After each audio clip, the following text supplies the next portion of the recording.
আল্লাহ আমার উম্মত বলে নবীজি বারবার কাঁদছেন। একটু যদি প্রশ্ন করি, এই কান্না নবীজি কাঁদছেন কাদের জন্য? যুবকরা একটু মহব্বত নিয়ে বলেন, কাদের জন্য কাঁদছেন? আমাদের মতো নালায়েক গুনাহগারদের জন্য নবীজি কাঁদছেন। শুধু তাই নয়, আল্লাহর হাবিব বিশ্ব নবী আমার সাহাবীদের সামনে বয়ান করছেন। সাহাবীরা নবীর সামনে বসাস, চিন্তা করেন নবীর কতটুকু মহব্বত আমাদের দিলে এইখানে বসে আমরা কথা বলতেছি। যুবকরা, এই তুমগর লেগে নবীজি কাঁদস, তোমরা এখানে বসে কথা বল, আজীব। এরপরও কথা কয়, এরপর হাস। হায়রে যুবক, হায়রে যুবক, যতজন এখানে বসছেন আমাদের জন্য নবীজি কাঁদছেন।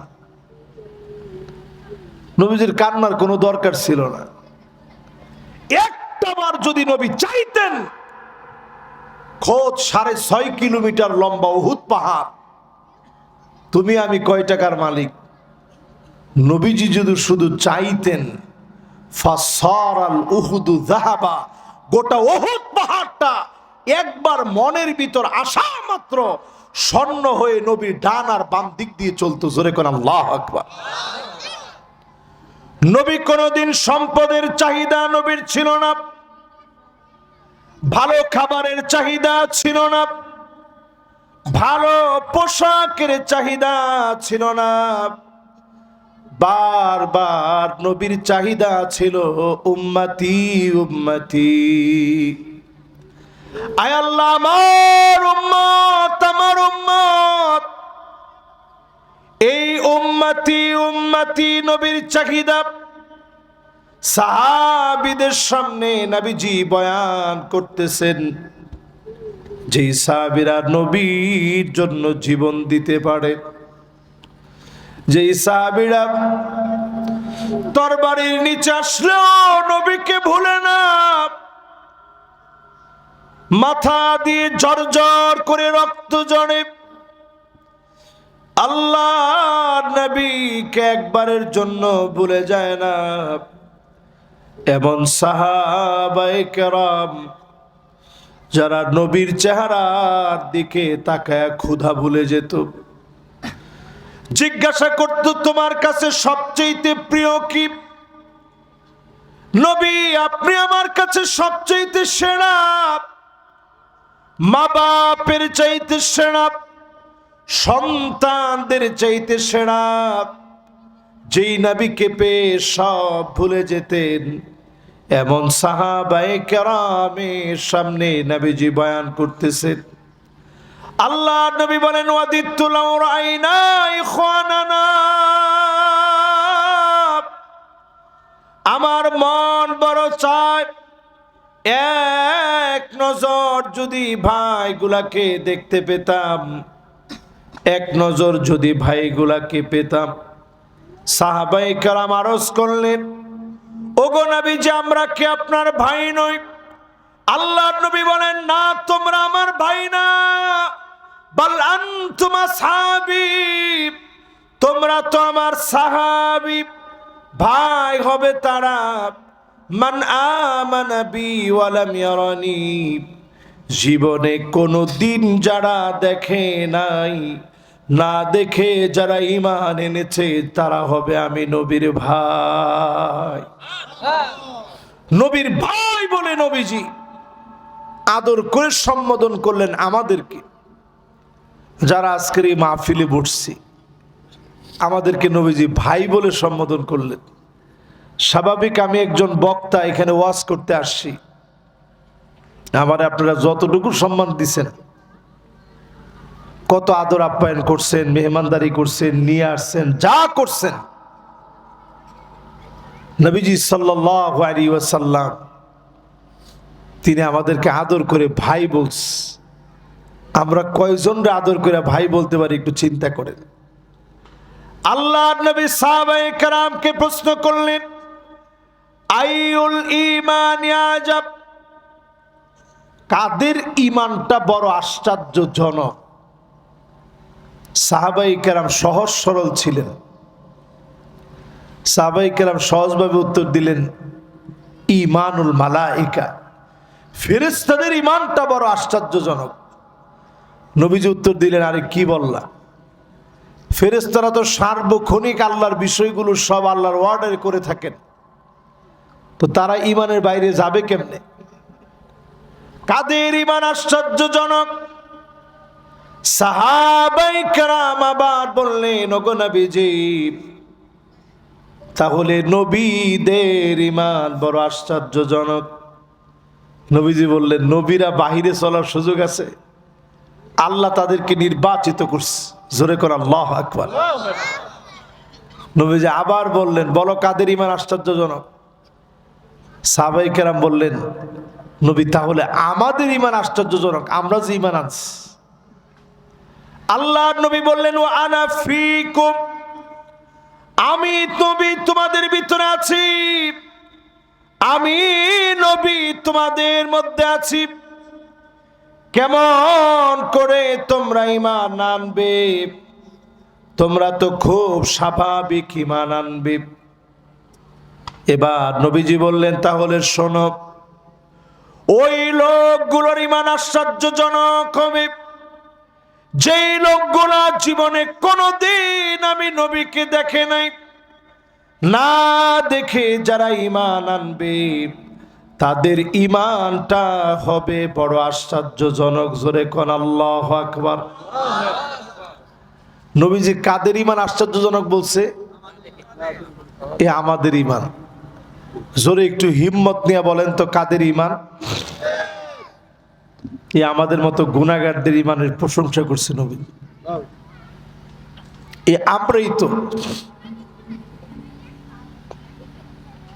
এই মাহফিলে কষ্ট করে বসছি, যাদের ঈমানটারে নবীজি আশ্চর্য ঈমান বলছে। জোরে কোন আল্লাহু আকবার।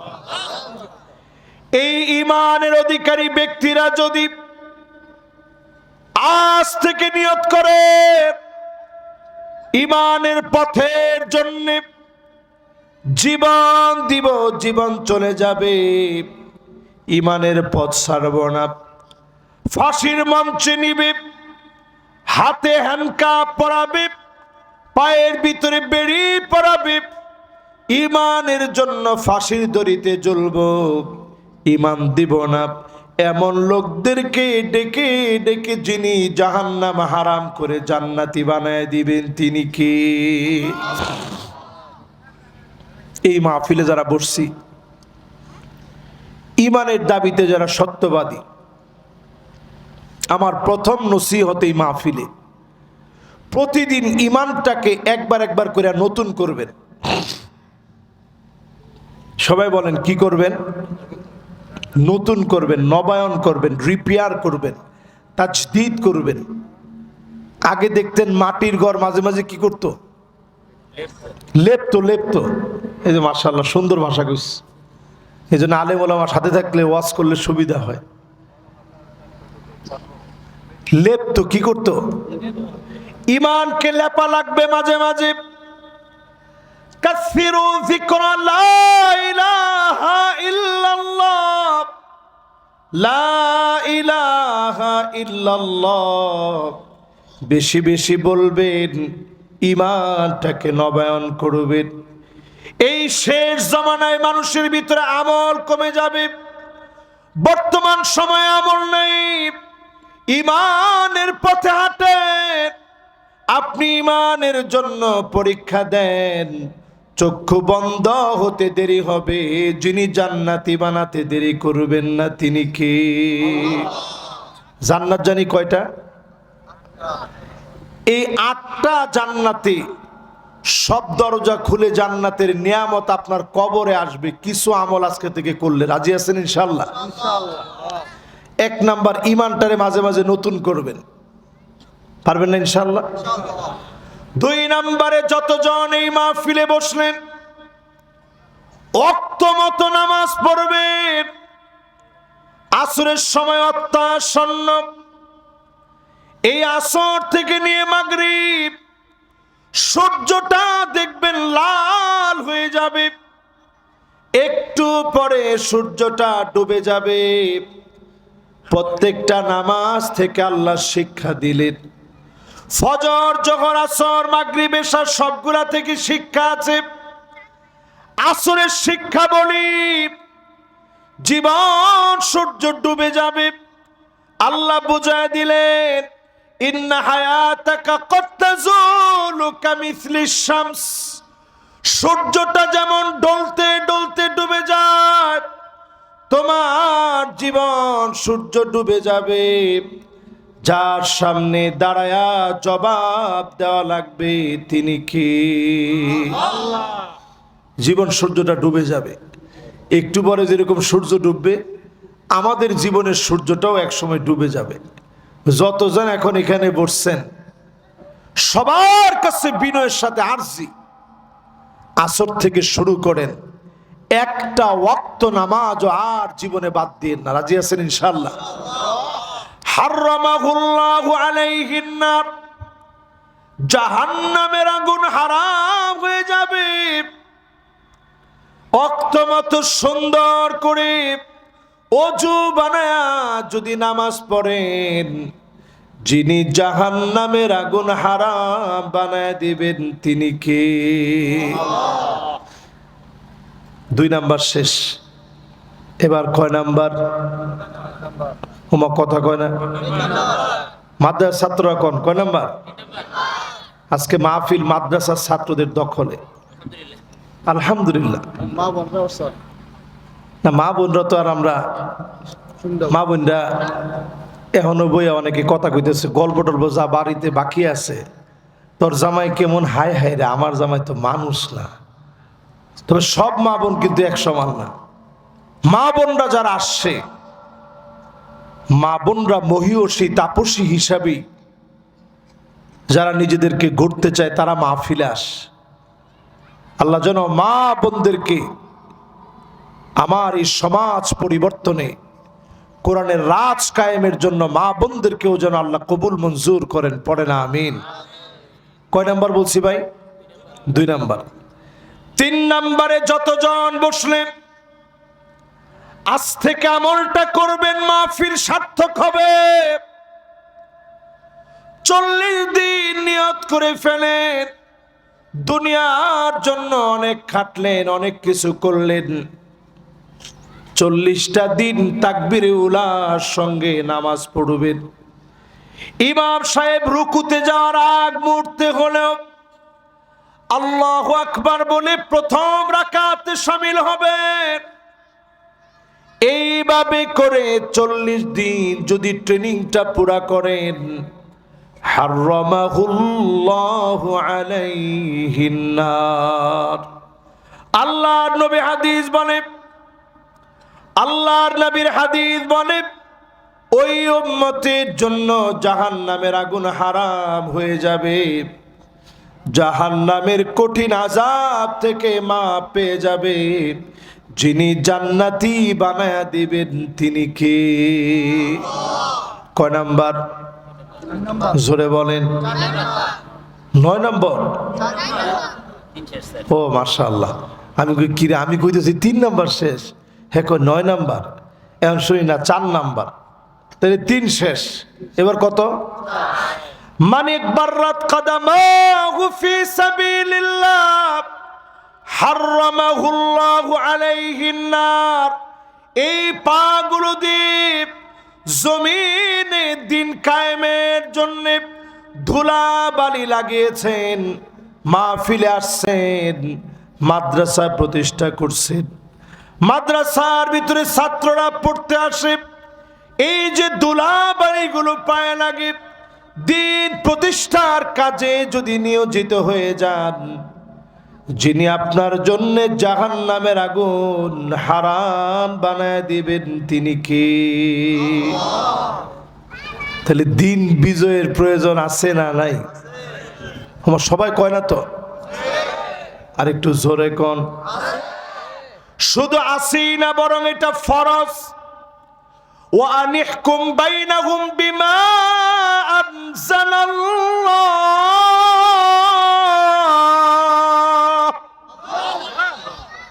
এই বিচারকে আল্লাহ ফরজ করছে, কোরআনের বিচার। এই বিচারের জন্য যারা কষ্ট করবে এখান থেকে উঠার আগেই কাজ হয়ে যাবে। জোরে কোন আল্লাহু আকবার। কয় নাম্বার শেষ? আরো জোরে কোন। এক নাম্বার কি? ঈমানকে নবায়ন করা। মাশাআল্লাহ, এনা শ্রোতা মাশাআল্লাহ সবাই কোন। না না, ওয়াজ জয়জন হইছেন, কোনো অসুবিধা নেই।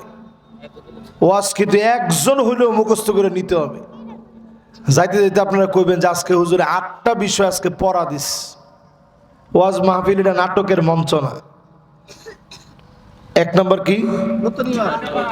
মাশাআল্লাহ, ইমানের ল্যাব দেওয়া। আরে সুবহানাল্লাহ, কি সুন্দর কথা কইতে দেখছেন। ইমানের ল্যাব দিবেন কি কেমনে? মাঝে মাঝে লা ইলাহা ইল্লাল্লাহ পড়বেন। ক্লান্ত হয়ে গেছেন, লা ইলাহা ইল্লাল্লাহ, ও মা গো বাবা গো, এরকম ডাক না দিয়ে আল্লাহরে ডাক দিবেন, ইমানটা একটু নতুন হয়ে যাবে। জোরে কোন আল্লাহু আকবার। 2 নাম্বার নামাজ। মাশাআল্লাহ, ওয়াক্ত মতো নামাজ পড়া। এই যে এক ভাই সুন্দর লিখস, এই না শ্রোতা। 3 নাম্বার তাকবীরে উলার সঙ্গে। কয়দিন? 40 দিনের মানুষ এক সিল্লা লাগায় না, আপনি একটা সিল্লা লাগাই দেন। এই যে একটা সিল্লা লাগাই দিলেন, 40 দিন যেইখানে আছেন ওই জায়গাতে, যেই জায়গাতে সুযোগ পান, যদি কৃষি কাজ করেন মাঠের ক্ষেতের ভিতরে, 3 জন মিলা যদি এইখানেও নামাজ পড়েন, জামাত হয়ে গেল। জায়েজ না না জায়েজ? না, অনেক হুজুররা আছে ফতোয়া দেখ, জায়েজ না না জায়েজ? ওয়া জুইলাত লিয়াল আরদু মাসজিদা, গোটা জমিনকে আল্লাহ মসজিদ বানায় দিয়েছেন। আপনি যাইতে পারেন না মসজিদে, 3 জন মিলে একসাথে আছেন। আমাদের দেশে একটা বদ অভ্যাস, একবার যখন জামাত হয়ে যায় মানুষ মনে করে আর জামাত করা যাবে না। জামাত 3 জন হইছে, তবে প্রথম জামাতের গুরুত্ব তো প্রথম জামাতের মতোই থাকবে। আপনারা 3 জন অন্তত একত্রিত হয়েছেন, জামাত যেন না ছুটে, জামাতের সাথে পড়বেন। এই যে আমরা সফর অবস্থায় থাকি, আমি, আমার ড্রাইভার, আমার সাথে যে থাকে, এই তো আমরা 3 জন সফর অবস্থায় থাকি। অনেক সময় এমন হালতে থাকি মসজিদ খুঁজে পাওয়া যাচ্ছে না, অনেক দূরে গিয়ে পাইছি, যেখানে পাইছি ওইখানে আগে নামাজটা সেরে নিই। জামাতের সাথে নামাজ বা জামাত কয়দিন? এবার কয় নাম্বার? 4 নাম্বারটা জানি কি? আল্লাহর রাস্তায় জিহাদ, পায়ের ভিতরে ধুলিবালি লাগানো। যে যেমনে ব্যাখ্যা করেন, প্রতিষ্ঠার সব কাজে সময় দেওয়া, জাহান্নামের আগুন থেকে মুক্তি পাওয়া। জোরে কোন আল্লাহু আকবার। 5 নম্বরে আল্লাহর হাবিব বলেন,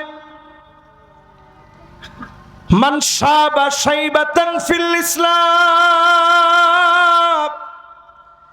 ইসলামের জন্য চুল পাকায় ফেললেন, দুর্বল হয়ে গেলেন, জুলুম নির্যাতন দিনের পর দিন সহ্য করলেন। আমরা আমাদের প্রিয় আল্লামাকে দেখেছি, আল্লামা দেলোয়ার হোসেন সাইদি রহমতুল্লাহ আলাইহি 5টা ঋণ পড়ানো,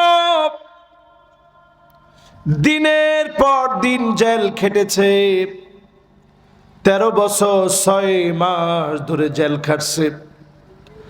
বাতিলের কাছে আপোষ করে নাই, বাংলাদেশ ছেড়ে চলে যায় নাই। আমাদের আলেম যাদেরকে জুলুম করা হলো, আল্লামা মামুনুল হক এত কষ্ট পেয়েছে, হাঁটতে পর্যন্ত কষ্ট হতো। জসিমউদ্দিন রহমানী হাফিজাহুল্লাহ 11 বছর 16 দিন জেল খেটেছে, দিনের পর দিন কষ্ট করেছে। এই কষ্টগুলা দিনের জন্য যারা করবে, এমন মানুষদেরকে পছন্দ যিনি করে নিবেন তিনি কে? কয় নাম্বার ভাইটা? 5 নাম্বার শেষ। এবার কয় নাম্বার? 6 নাম্বার। মাশাআল্লাহ, যথেষ্ট সুন্দর মনোযোগ আছে আপনাদের। 6 নাম্বারে যতজন আমার সামনে বসলেন, মনোযোগ দিয়ে যারা শুনছেন, মাঝে মাঝে চোখ দিয়ে আল্লাহর জন্য পানি ছেড়ে দিবেন। চোখ দিয়ে পানিগুলা জড়জড় করে পড়বে। আল্লাহর হাবিব বলেন, এই পানি এত দাম হয়ে যাবে, এই পানি এত দাম হয়ে যাবে, মূল্যবান হবে। হারামাহুল্লাহু আলাইহিন নার,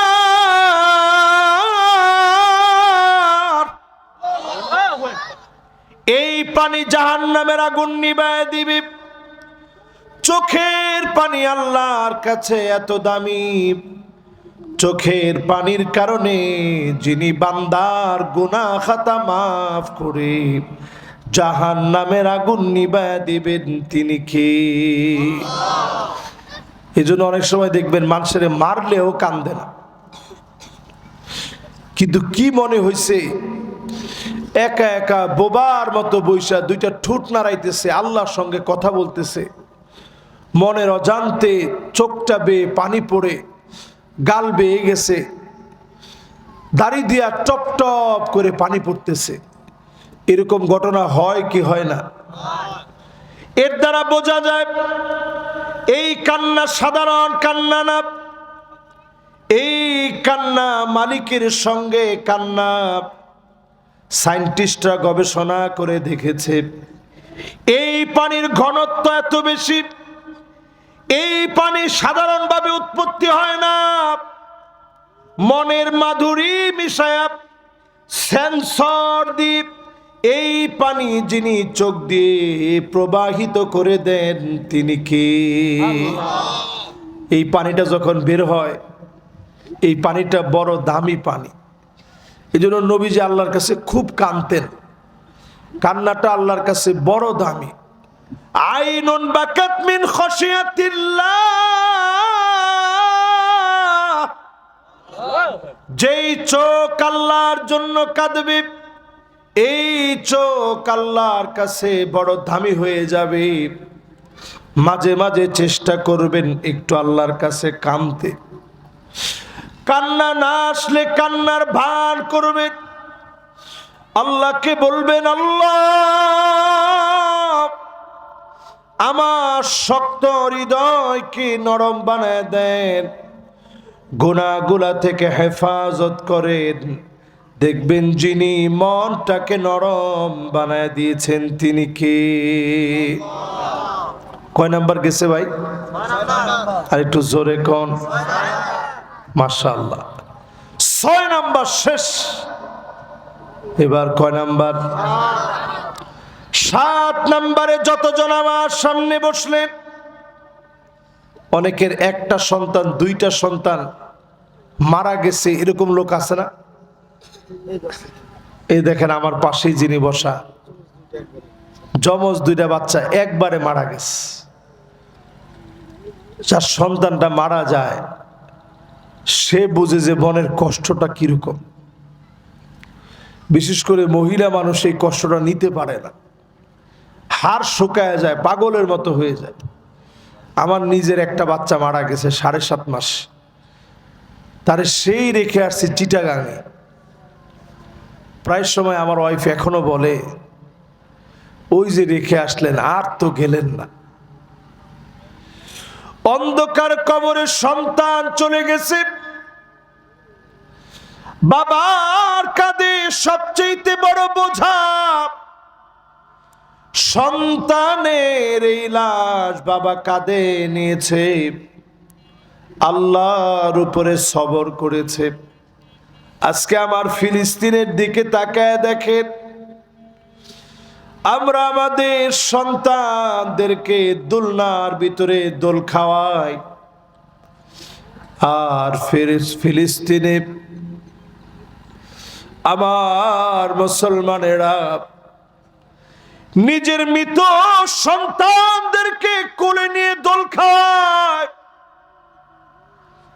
আর কোনো দিনের জন্য ফিরবে না, এমন সন্তানদেরকে কোলে নিয়ে দোল খাওয়ায়। আমরা আমাদের সন্তানদেরকে দুলিয়ে দুলিয়ে ঘুম পড়াই, আর সেই সন্তানদেরকে ইহুদিরা শহীদ করে দেয়। বাপ কোলে নিয়ে আদর করে বিদায় দেয়, শেষবারের জন্য দোল খাইয়ে দেয়। আজকের এই মাহফিল সাক্ষী, এমন সন্তান যাদের চলে যাবে, সবর যারা করবে, আল্লাহর জান্নাতে জাহান্নামের আগুন যিনি হারাম বানায় দিবেন তিনি কে? মান দাফানা সালাসা মিনাল ওয়ালাদ, তিনটা সন্তান মারা গেছে,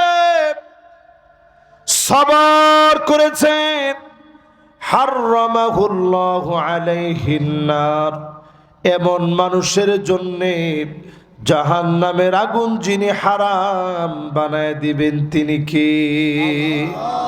কয় নাম্বার গেছে ভাই? মাশাআল্লাহ, অল্প সময়ের ভিতরে আল্লাহ এত বরকত দিছে, ওয়াজ কিন্তু অনেকগুলো করে ফেলছে মাশাআল্লাহ। আর কয়েক মিনিট আছেন আপনারা ইনশাআল্লাহ, জোরে একটু আল্লাহ ডাক দিয়া করেন আল্লাহু আকবার। 7 নাম্বার গেস, এবার বাকি আছে কয়টা?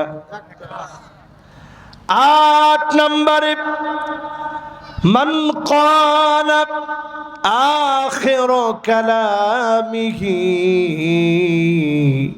লা ইলাহা ইল্লাল্লাহ দাখালাল জান্নাহ, যার জবান দিয়ে শেষ কথা, জীবনে শেষ আওয়াজ লা ইলাহা ইল্লাল্লাহ বের হয়ে যাবে, এমন লোকটাকে যিনি জান্নাতি বানায় দিবেন তিনি কি? সবার জবান দিয়ে কালেমা আসে না। কালেমা কার জবান দিয়ে আসে? ওই লোকটার জবানে কালেমা আসবে যেই লোকটা কালেমার উপরে চলছে, যেই লোকটা কালেমার উপরে পরীক্ষা দিয়েছে, আল্লাহর কাছে কালেমার উপরে টিকে থাকার দোয়া করেছে, এমন লোককে যিনি কালেমা নসিব করায় দিবেন তিনি কে? সাহাবায়ে কেরাম নবীজিরে প্রশ্ন করছে, নবী কেমনে বুঝবো আল্লাহ আমার উপরে খুশি? আল্লাহর নবী বলেন আইয়ুফিকাহু বিআমালিন সালিহিন ক্বাবলা মাউতিহি, আজকে যদি আপনি মরে যান, এখন যদি আপনি মারা যান, এই মুহূর্তে যদি মৃত্যু হয়ে যায়, আমি যদি বয়ান করতে করতে মারা যাই, আমি নিজের ধন্য মনে করব আল্লাহ অবস্থায় নিয়েছে। নামাজের সিজদায় চলে গেলেন, সুবহান রাব্বিয়াল আ'লা বলে বলে আপনি ডাক দিলেন, আর উঠেন না। কয়েকজন নাড়া দিয়েছে, দেখে আপনি দুনিয়া থেকে চলে গেছেন। আপনি বুঝে নেন সৌভাগ্যের মৃত্যু যিনি আপনাকে দিয়ে দিয়েছেন তিনি কে? কোরআন পড়তেছেন আপনি রমজান মাসে, ওই অবস্থায় মালিক ডাকটা দিছেন, আপনি বুঝে নেন যিনি পছন্দ করে নিয়েছেন তিনি কে? আপনি দিন বিজয়ের জন্য বের হয়েছেন, দিন কায়েমের জন্য বের হয়েছেন, জালেম আপনার বুকের ভিতরে গুলি চালিয়েছে, পরিষ্কার ভাবে বুঝে নেন আপনাকে যিনি পছন্দ করে সারিতে কবুল করে নিয়েছেন তিনি কে? মা বোনরা প্রসবের সময়, বাচ্চা জন্ম দেওয়ার সময় চলে গেল, শহীদি মৌত হলো, বিল্ডিং এর চাপায় পড়ে মারা গেছে, রোড অ্যাক্সিডেন্টে মারা গেছে, পানির মধ্যে ডুবে মারা গেছে, আগুনে পুড়ে মারা গেছে। হক আদায়ের জন্য আবু সাইদ মুগ্ধের মতো হক আদায়ের জন্য, সঠিক হক নিশ্চিতের জন্য যারা যারা মারা গেছে এরা বড় সৌভাগ্যবান। আইয়ুফিকাহু বিআমালিন সালিহিন ক্বাবলা মাউতিহি, মৃত্যুর আগে আল্লাহ ভালো কাজ করাবেন, তারপরে ডাক দিবেন। আপনি তখন চলে গেলেন, পেটের ভিতরে অসুস্থ, পেটের পীড়া হয়ে মারা গেল, মহামারীতে মারা গেলেন, কোরআনুল কারীমের ছাত্র অবস্থায় মারা গেলেন। এই যে মাদ্রাসার ছাত্র যারা, এরা ফি সাবিলিল্লাহর পথে আছে, আল্লাহর দ্বীন বিজয়ের পথে আছে। যখন আমি ছাত্র ছিলাম, মিশরে পড়তাম, আল্লাহর কাছে কত দোয়া করছি, আল্লাহ এই অবস্থায় আল্লাহ আপনি আমার নিয়ে নিন, যদি আমার জীবনের হায়াত শেষ হয়ে যায় আল্লাহ আপনি ছাত্র অবস্থায় কবুল করে নিন। এখন আল্লাহর কাছে প্রতিনিয়ত দোয়া করি, আল্লাহ আপনি কোরআনের কথা বলতে বলতে শহীদি মৌত দিয়ে দিন, পড়ে না আমিন। আল্লাহর কাছে দোয়া করবেন মদিনায় যেন আপনার মৃত্যু হয়। কোথায় মরবেন আমরা কেউ জানি না, যদি আমার আপনার মৃত্যু মদিনায় হয়, নবীজি আল্লাহর সামনে দাঁড়ায়া বলবে, আনা শাহিদুন লাহু, ও আল্লাহ আমি নিজে সাক্ষী দিচ্ছি আমার এই উম্মত আমি নবীরে বড় ভালোবাসতো। নবী যদি সাক্ষী দেন অবশ্যই যিনি মাফ করে দেবেন তিনি কে? এই জন্য এই দোয়াগুলো আল্লাহর কাছে করবেন, আল্লাহ যাতে আমাদেরকে শহীদি মৌত দেয়, পড়েন না আমিন। এবার আসেন প্রিয় ভাইয়েরা আমার, মহামারীর পরে ভূমিকম্প, ভূমিধস, যেই আযাব গজব আসতেছে, আযাব গজবের সময় অনেক মানুষ মারা যাবে। আপনি দ্বীনের উপরে চলেন, আপনাকে যিনি শহীদি মৌত দিয়ে দিবেন তিনি কে? এবার আসেন প্রিয় ভাইরা, শেষ কয়েকটা গুরুত্বপূর্ণ সতর্কীকরণ আজকের মাহফিলে করে যাই। মাত্র 5-6 মিনিট একটু সতর্কীকরণ হিসেবে আপনাদেরকে কষ্ট দেব, খুব বেশি লম্বা সময় না। আল্লাহর নবী বলেন, বাদিরু বিল আমালি সিত্তান, শেষ জামানায় আমল নিয়ে প্রস্তুত থেকো। জোরে কোন, কি নিয়ে প্রস্তুত থেকো? আমাদের বঙ্গবন্ধু বাংলাদেশের রেসকোর্সের ময়দানে তিনি বলছিলেন, যার যা আছে তাই নিয়ে প্রস্তুত থেকো। এখনকার ওয়াজ রসুল 1450 বছর আগে করে গেছেন, বাদিরু বিল আমালি সিত্তান। সব নেতারা শুধু প্রস্তুত হইতে বলছেন, কি নিয়ে প্রস্তুত হবেন দিক নির্দেশনা দিতে পারে নাই। আল্লাহর নবী বলছেন 6টা বিষয় নিয়ে প্রস্তুত থেকো। 1 নম্বরে ইমারাতুস সুফাহা, নির্বোধদের হাতে ক্ষমতা দেওয়া যাবে না। হোমা ঠিক হতো কয় না, আরো আসতে বলেন।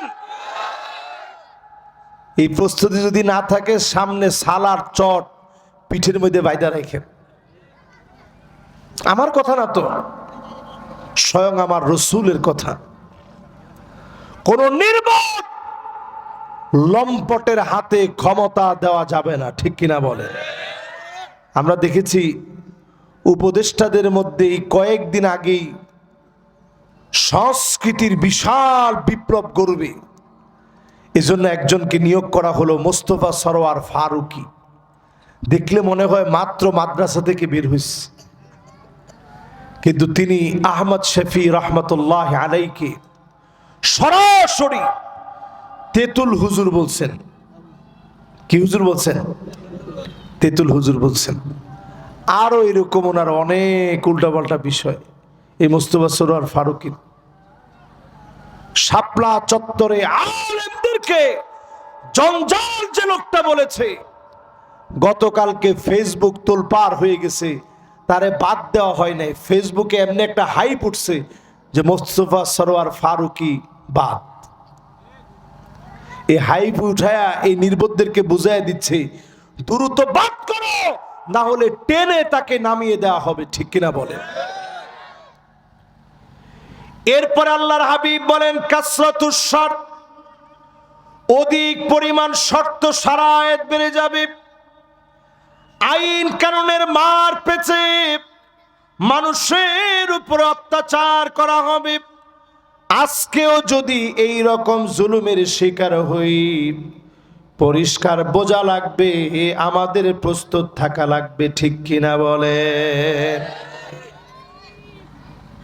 3 নাম্বার, 6টা বিষয় খুব গুরুত্বপূর্ণ, একটু মিলে মিলে দেখেন সব মিলতেছে।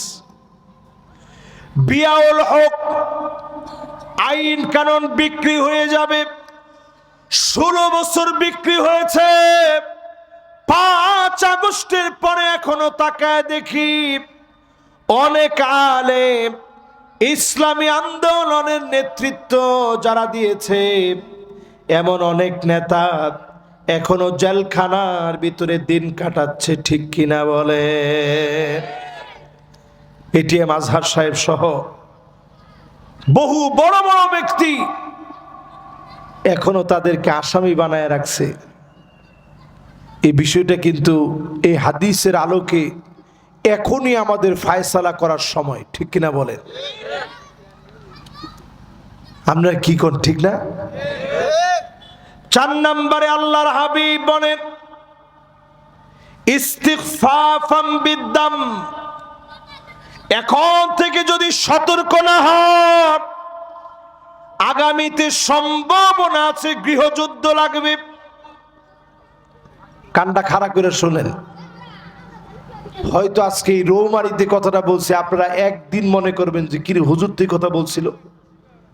আজকে 2024 সাল চলতেছে, নভেম্বর মাসের 19 তারিখ না 18 তারিখ, 18 তারিখ, একে দিন তারিখ সহ বললাম। এখন থেকে যদি সতর্ক না থাকেন, আগামী দিনে দেশটার ভিতরে গৃহযুদ্ধের প্রেক্ষাপট তৈরি হবে। যেখানে বসে আমি মাহফিল করতেছি, এখান থেকে 7-8 কিলোমিটার দূরে গেলে আর কথা কয় না, আমাদের বন্ধু রাষ্ট্র, ফানি লাগলে ফানি দেয়, যে সময় পেঁয়াজ লাগে না এই সময় ডাক্কা পেঁয়াজ দেয়, আর যেই সময় আমগো দেশে পানি হয় মানুষ মারা যায় তখন তারা খুশি হয়ে নিউজ করে। ঠিক কিনা বলেন? আরে মুসলমান, কবে জাগ্রত হইবেন? কোন দিন আসতেছে এমন, আবার ভারত সহ সব মুসলমানদের হাতে আসতেছে। জোরে কোন আল্লাহু আকবার। তবে রক্ত প্রবাহিত হওয়ার পরে 5 নম্বরে আল্লাহর হাবিব বিশ্ব নবী বলতেছেন এমন সময় আসবে কাতিউর রহিম, আত্মীয়তার সম্পর্ক ছিন্নকারী বেড়ে যাবে, আত্মীয়তার সম্পর্ক ছিন্ন করা হবে। আজকে তাকায় দেখে কি পরিমাণ মানুষ আমরা বোনের হক গুলা দিচ্ছি না, এরকম লোক এখন রৌমারিতে নাই। ধর্মে আসরের নামাজের সময় হয়ে গেছে, মিশা কথা কন কি লিগে, এরকম লোক আছে? আমরা কই আল্লাহর কোরআনের আইন চাই, সৎ লোকের শাসন চাই। আল্লাহর কোরআনের এই আইন বইনের হক বুঝায় দেওয়ার মধ্যে সরকার নিষেধ করছে? একটা লোকও কয় না। এটার মধ্যে সরকার কইছে দিস না, এরপরও দিছেন কয়জন? কয়জন লোক দিছেন? সাহাবায়ে কেরাম গোটি বাটি পর্যন্ত আলাদা করে দিস। আমার আব্বা একজন বড় শাইখুল হাদিস, আমি মিশর থেকে যখন আসছি আমি বলছি আব্বা তোষুকটাও ভাগ করে দিয়ে দেন, আমার ফুফুরা যে তোষুকটা পাবে এটাও ভাগ করে দেন। তো ফুফুরা আমার কথা শুনে আমার হাত চাইবা ধরছে, আরে বাজান এটা কি কস, তুসুক নিয়ে কি করুন, কিন্তু কথাটা বলার দায়িত্ব আমার আছে না নাই? নিবে না এটা তার ব্যাপার, পুরাটা যদি দিয়ে দেয় আপনি খান, কোনো অসুবিধা নাই, কিন্তু বইনে চাইতেছে আপনি দেন না, আপনার নামাজ রোজা কদ্দুর কাজে লাগবে আপনি মইরা দেখেন। আরে কথা কয় না? আগে তো ওয়াজ করলাম 8টা হইলে জাহান্নামের আগুন মাফ, এখন এটা একটু মিলাই দেখেন, এটা বান্দার হক, এটা না মাইরে আল্লাহ আপনারা ছাড়বে না, ঠিক কিনা বলেন? এই জন্য যতজন এই মাহফিলে বসলেন বোনের হকের ব্যাপারে সজাগ হন, স্ত্রীর সঙ্গে সুন্দর ব্যবহার করে, মেয়েকে ছেলেকে সম্পদ বুঝায় দেন, দিন শেখান। যারা ইসলাম কায়েম করতে চান, আগে আল্লাহর যেই বিধান জমিনে আছে এইটার ব্যাপারে লোকদেরকে বুঝায় তোলে। হিন্দুরা মেয়েদেরকে অধিকার দেয় না, আমরা মুসলমানরা অধিকার দিয়েছি, এইটা ইসলামের অনন্য সৌন্দর্য। এই অধিকার যদি ঘরে ঘরে নিশ্চিত করেন, আপনি দেখবেন অটো আমাদের নারীরা যারা মনে করে ইসলাম আসলে কঠিন হয়ে যাবে, মোল্লারা ক্ষমতায় আসলে সব বাড়াবাড়ি বেড়ে যাবে, তারাই তখন বলবে সব দেখা শেষ, সামনে হবে আল কোরআনের বাংলাদেশ। সবাই মনে হয় বুঝেন নাই না? বুঝছেন? এখানে যারা যারা বসছেন একটু কি আমার এই কথাটা বাড়ি পর্যন্ত নিয়ে যেতে পারবেন? কি জানি বলছিলাম বলেন তো দেখি আপনারা। হুদাইডে কইছি, হ্যাঁ হকটা আদায় করা লাগবে, এই জায়গাটায় আসবেন, হকটা আদায় করবেন, পারবেন না ইনশাআল্লাহ। এরপরে আল্লাহর নবী বিশ্ব নবী বলেন এমন সময় আসবে নাসুন ইয়াত্তাখিযুনাল কোরআন, কোরআনুল কারীম তেলাওয়াত করা হবে, মানুষকে কোরআনের আলোচনা করতে দেওয়া হবে। আকাল্লুহুম ফিকহান, এমন নির্বোধদেরকে আলোচনা করতে দিবে যারা কোরআন হাদিস কিছু জানে না, তারাই বড় আলেম সেজে ওয়াজ করবে, ঠিক কিনা বলেন? এটা তো ঠিক কইলেন না। বাংলাদেশের ওয়াজের ভিতরে অধিকাংশ হয় এরকম, আয়াত পরে একদিকে, বক্তা যায় আরেক দিকে। এটা হয় কি লিগে আমনে ঘর লাগবে, যখনই বক্তা আরেক দিকে স্রোত দিছে আপনি কিল্লিগে কইতে পারেন না যে হুজুর এটি শুনতে আসিনি। ওয়াজের ভিতরে হাসি তামসা, রং ঢং, হাবি যাবি। এই যে ওয়াজটা আপনারা এখানে বসে বসে শুনতেছেন, সব কেমন জানেন? আমি গুনাহগার হইতে পারি, সব কেমন? খায়রুল লাকা মিন আন তুসাল্লিয়া মিয়াতু রাকাত, 100 রাকাত নামাজ পড়লে যেমন সওয়াব হবে, এর চাইতে বেশি সওয়াব বান্দার আমলনামায় মালিক দিয়ে দিবে। এক একটা আয়াতে নতুন কোনো ওয়াজ যদি আজকে আমার কাছ থেকে শুনে থাকেন, যেটা জিন্দিগিতে আগে শুনেন নেই, আজকে নতুন শিখছেন, নতুন শুনছেন, নতুন জানছেন, এরকম যদি একটা কথা হয়ে থাকে, সব কেমন? রাসূল নিজে হাদিসের ভিতরে বলেন খায়রুল লাকা মিন আন তুসাল্লিয়া আলফ রাকাত, 1000 রাকাতের চাইতে বেশি সওয়াব হবে। জোরে কোন আল্লাহু আকবার। যতজন এই মাহফিলে বসছেন, যতগুলো কথা বলছি, 6টা বিষয় নবীজি সতর্ক থাকতে বলছে। এই 6টা এখন আমাদের মধ্যে চলে আসছে। সতর্ক থাকবেন কি দিয়ে? আমল দিয়ে। কেন আমল দিয়ে সতর্ক থাকবেন? এই সময়ে দাজ্জালের গ্রাউন্ড তৈরি হবে পৃথিবীব্যাপী। এই গ্রাউন্ড থেকে বাঁচার জন্য, বলয় থেকে বাঁচার জন্য, চুম্বক যেভাবে আকর্ষণ করে, দাজ্জালের এই আকর্ষণ থেকে বাঁচার জন্য এখন থেকে নিজেদেরকে আমলি জীবনের পরিবর্তনের মধ্য দিয়ে এগিয়ে আসতে হবে। আমলের বিকল্প কোনো পথ নেই। সম্মানিত হাজিরিন, এই মাহফিলে যারা বসছি, আল্লাহ যেন আমাদের প্রত্যেককে কবুল মঞ্জুর করেন, পড়েন আমিন। যতজন লোক কৃপণ আছেন টান টান করে হাতগুলা উঠান। সব কৃপণ বুঝেন নাই? ও কৃপণ মানে বুঝেন? কৃপণ মানে কিপটা। কিপটা মানে বখিল। বখিল মানে যার হাত নড়ে না, হাত অচল। এরকম যারা আছেন তারা টান টান করে হাতটা উঠান। এবার যারা হাত অচল না, হাত সচল, আল্লাহর পছন্দের গোলাম যারা, তারা একটু হাতগুলা উঠান, একটু নাড়া দেন সবাই। জোরে কোন আল্লাহু আকবার।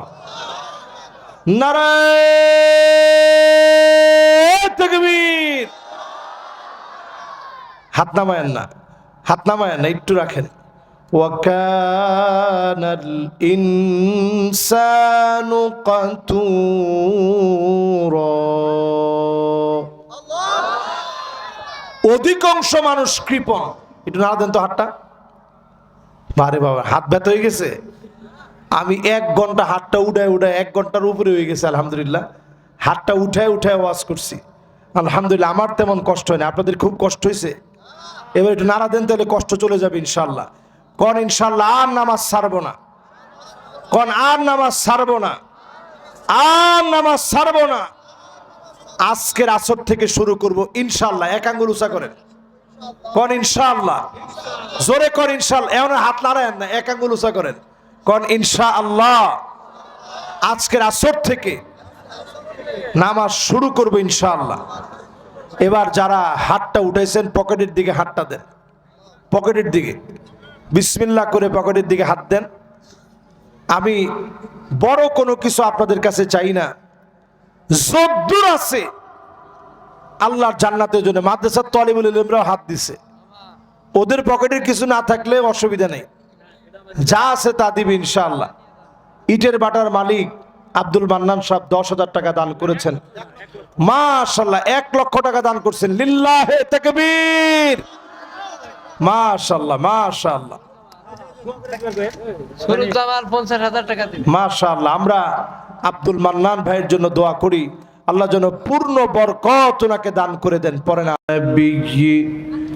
ইয়া আইয়ুহাল্লাযীনা আমানু সাল্লু আলাইহি وسلموا تسليما اللهم صل على محمد وعلى آل محمد كما صليت على إبراهيم وعلى آل إبراهيم إنك حميد مجيد اللهم بارك على محمد وعلى آل محمد كما باركت على إبراهيم وعلى آل إبراهيم إنك حميد مجيد। লালকুড়া মধ্যপাড়া কবরস্থানের উদ্যোগে আয়োজিত আজকের ইসলামী সম্মেলনের সম্মানিত হাজারাত মেহমানবৃন্দ, সভাপতিত্ব করছেন হযরত মাওলানা মোহাম্মদ কেশমত আলী সাহেব। আমরা ওনার জন্য দোয়া করছি, আল্লাহ পাক যেন ওনাকে হায়াতে তয়্যিবা সিহ্হা ওয়াল আফিয়া দান করেন। পড়েন আমিন। আজকের মাহফিলের সম্মানিত প্রধান অতিথি আলহাজ মোহাম্মদ মুস্তাফিজুর রহমান মুস্তাক সাহেব, ওনার জন্য আমরা দোয়া করি, আল্লাহ পাক যেন ওনাকেও দ্বীনের জন্য কাবিলিয়তের সাথে কবুল আর মঞ্জুর করেন। পড়েন আমিন।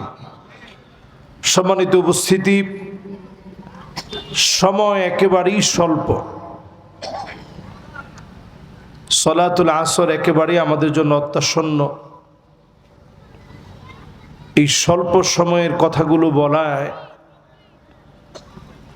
প্রচন্ড মনোযোগ দরকার এই কথাগুলো বোঝার জন্যে। আমি মোটেও দুঃখিত না যে আজকের মাহফিলটা আপনি কতজন আসলেন কতজন গেল, এগুলাতে আমি আসলে কখনো দুঃখ পাই না। তবে আমার একটা আফসোস, এই জায়গায় আজকে মাহফিল হচ্ছে, দোকানপাট আশেপাশে আমি দেখলাম অনেক মানুষ ঘোরাফেরা করছে। মাহফিলটা কি কারণে যেন আপনাদের কাছে প্রাণবন্ত হয়নি। আমি পুরাটাই মনে করছি যে আমার কোনো আমলি নুকসানিয়াতের কারণে আজকে আল্লাহ তাআলা ছোট্ট একটা পরীক্ষা নিচ্ছেন। যতজন লোক আমরা বসছি অল্প সময়ে, এই খুব বেশি কথা বললে 40 মিনিট কথা বলা যাবে। আমি কিন্তু এই মাহফিলটা করার জন্য গতকাল রাত থেকে চলে আসি। এটা মনে করার সুযোগ নেই যে হুজুর দেরি করে আসছে। আমি কিন্তু গতকাল রাত থেকে আপনাদের মাহফিলের জন্য চলে আসি, যে আপনাদের মাহফিলটা সুন্দর হোক। তো আমরা যেটা যেভাবে চাবো অনেক সময় সেটা সেভাবে হবে না।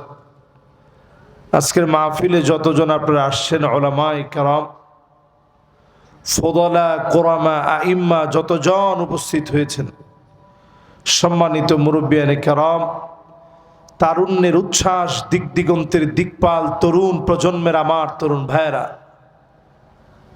আসুন সকলে মিলে একটা বার আমরা শুকর গুজারি আদায় করি। সকলে মিলে পড়ি কালিমাতুশ শুকর, আলহামদুলিল্লাহ। আল্লাহ পাকের শুকরিয়া আদায় করার পর দরুদ এবং সালাম পড়ছি সাইয়্যিদুল মুরসালিন, খাতামুন নবিয়্যিন, ইমামুল মুরসালিন ওয়ান নবিয়্যিন, মুহাম্মদ ইবনে আব্দুল্লাহ ইবনে আব্দুল মুত্তালিব, হাশিম ইবনে মানাফ ইবনে কিলাব ইবনে মুররাহ, কাব ইবনে লুয়াই ইবনে ফিহর, মালিক ইবনে নদর ইবনে কেনানাহ, মুদরাকাত ইবনে ইলিয়াস ইবনে মাআদ ইবনে আদনান, মুহাম্মাদুর রাসূলুল্লাহ সাল্লাল্লাহু আলাইহি ওয়াসাল্লাম। আজকে আমরা নবীজির নামে দরুদ শরীফ পড়ে সূরা নিসা এর 41 নং আয়াতে কারিমা আমি তেলাওয়াত করেছি। এই একটা আয়াতকে ঘিরে যতক্ষণ সময় আছে কথা বলার চেষ্টা করব, যদি আল্লাহ রাব্বুল আলামিন আমাদেরকে তৌফিক দান করেন ইনশাআল্লাহ। পড়ি فكيف إذا جئنا من كل أمة بشهيد وجئنا بك على هؤلاء شهيدا।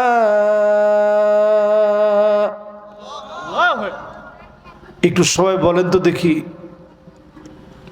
একটু মেহরবানি করে মনোযোগী হইতে হবে। এই এলাকায় কি আজকে আসলে লোকজন নাই নাকি? আল্লাহ জানে। এরকম পাংশা মার্কা এলাকা আমি ওয়াজ করি 10 বছর ধরে, আলহামদুলিল্লাহ। এইরকম রৌমারির আজকের পরিস্থিতি, এর মধ্যে ক্যামেরা চলে আসছে, এটা বলাটা আপনাদের জন্য ঠিক হবে না, বাদ দিলাম, থাক। এটা কেন হয়েছে আল্লাহ তাআলা জানে। আমি প্রথমেই বলছি যে এটা আমার আমলের নুকসানিয়াতের কারণে হয়েছে। একজন কইছে প্রচার হয় নাই কেন? একটা মাহফিলের প্রচার হবে না কেন? আশ্চর্য কথা, একটা মাহফিল এটা তো খামখেয়ালি বিষয় না। আলহামদুলিল্লাহ, যা হয়েছে জোরে একজন বলেন আল্লাহু আকবার। মাশাআল্লাহ, যা হয়েছে এই কয়টা মানুষ আপনি কি কম মনে করছেন? এই সব মানুষগুলাকে নিয়ে আজকে একটা আয়াতের উপর একটু কথা বলবো। যারা বসছেন একটু মেহরবানি করে, এই মাহফিলে ভলান্টিয়ার কম, এই জন্য বাচ্চারা যারা দৌড়াদৌড়ি করতেছে একটু আমার চোখের সামনে থেকে বিশৃঙ্খল পরিবেশটা একটু বন্ধ করে দিতে হবে। 40টা মিনিট মেহরবানি করে সব বিশৃঙ্খল পরিবেশ বন্ধ। আমি দেখছি এই মাহফিলে দৌড়াদৌড়ি করছে 4 থেকে 5টা ছেলে, অথচ আমার মাহফিলে আমি ভলান্টিয়ার অন্তত 50 জন না লিখলে আমি মাহফিল নেই না। ভলান্টিয়ার থাকবে 50 থেকে 100 জন, আর এই মাহফিলে ভলান্টিয়ার 5 জন। বড় আফসোস। দোষটা আমার নিজের, আমি বলছি শুরুতেই। বাস, এবার আসেন একটু আমরা কথা শুনি। সূরা নিসা আয়াত নাম্বার 41। সূরা নিসা আয়াত নাম্বার কত? আল্লাহ রাব্বুল আলামিন জানালেন, নবী সেই দিন সব নবীদেরকে খবর দেওয়া লাগবে উম্মতের কি অবস্থা ছিল, নবীদেরকে বলা লাগবে। ওয়াজিনা বিকা আলা হাউলাই শাহীদা,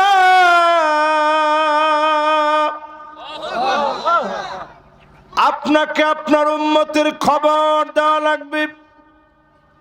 জীবনে কোনদিন যেই নবী আমাদেরকে দেখেন নাই, আয়াতটা নাজিল হওয়ার পরে নবীজির চোখ ভিজে গেছে, মুক্তার দানার মতো পানি ঝরতেছে, মুবারক গাল ভিজে গেছে, দাড়ি দিয়ে টপ টপ করে চোখের পানিগুলো ঝরে ঝরে পড়তেছে।